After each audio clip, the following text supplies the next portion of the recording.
Tuhan, ku mau menyenangkan-Mu. Tuhan, bentuklah hati ini jadi bejana untuk hormat-Mu, cemerlang bagai emas murni. Tuhan, kami ingin menyenangkan hati-Mu di dalam kehidupan kami sehari-hari. Kami juga memohon berkat-Mu Tuhan untuk hari ini. Kami mau mendengarkan sedikit dari firman-Mu. Jadikanlah kami pelaku dari firman-Mu, agar kami boleh menyenangkan Engkau Bapa. Di dalam nama anak-Mu Tuhan Yesus Kristus kami berdoa dan mengucap syukur. Amin. Sapaan firman Tuhan untuk pagi hari ini sebelum kita memulai aktivitas kita tertulis dari Lukas 19 ayat 45 sampai ayatnya yang ke-46. Demikian firman Tuhan. Yesus menyucikan bait Allah. Lalu Yesus masuk ke bait Allah dan mulailah ia mengusir semua pedagang di situ. Katanya kepada mereka, "Ada tertulis, rumahku adalah rumah doa, tetapi kamu menjadikannya sarang penyamun." Firman Tuhan tertulis dalam Lukas 19 ini itu menceritakan di mana Tuhan mengusir para pedagang-pedagang dari bait Allah. Itu merupakan pelayanan Yesus yang pertama di muka umum dan juga tindakan Yesus paling besar yang terjadi di muka umum. Hal itu terjadi pada saat itu di mana pedagang-pedagang tersebut adalah jemaat Tuhan yang kemungkinan besar pada waktu itu adalah elit-elit Yahudi yang kemungkinan besar akan mengakibatkan bait Allah jadi tempatnya tindak kejahatan, tindak korup, atau tindakan yang menjadikan bait Allah tempat untuk jual beli atau menghilangkan kekudusan gereja Tuhan atau bait Allah. Seperti dalam kehidupan kita sehari-hari atau kehidupan sekarang ini yang terjadi di dalam gereja Tuhan.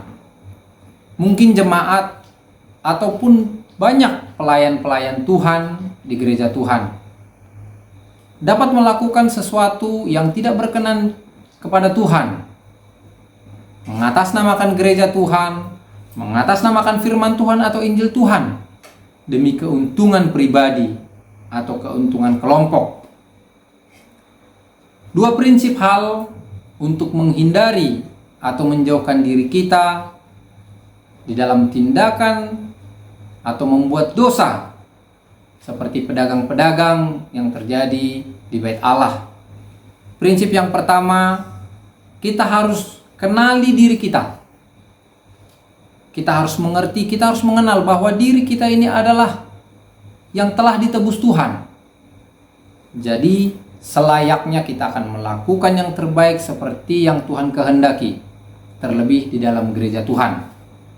Yang kedua, disiplin dan tegas. Disiplin yang di sini bisa terkomunikasikan sebagai umat pilihan Tuhan.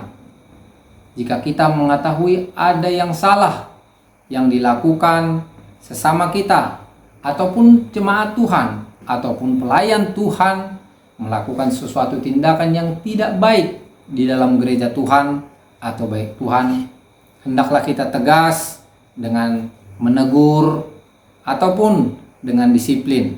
Atau bahkan kita sebagai pelayan Tuhan, kita harus lebih disiplin, kita harus tegas terhadap firman Tuhan bahwa bait Allah haruslah kudus, haruslah suci. Oleh sebab itu, Bapak Ibu Saudara-saudara sekalian, kita harus menyadari bahwa bukti pelayanan Tuhan atau pilar pelayanan Tuhan pada waktu itu ada 4 pilar yang Tuhan tentukan atau 4 pilar yang Tuhan mau izinkan atau mau Tuhan berikan kepada kita. Yang pertama itu pilar kekudusan. Yesus mati atau mengkuduskan kita orang berdosa, agar setiap daripada kita telah dikuduskan Tuhan. Ketika kita juga masuk ke bait Allah juga sudah penuh dengan kekudusan. Yang kedua adalah kesatuan. Ketika kita kudus, kita masuk ke bait Allah yang sudah kudus, kita memiliki kesatuan hati, pikiran yang dipimpin oleh Roh Kudus, bagaimana berinteraksi dengan Tuhan.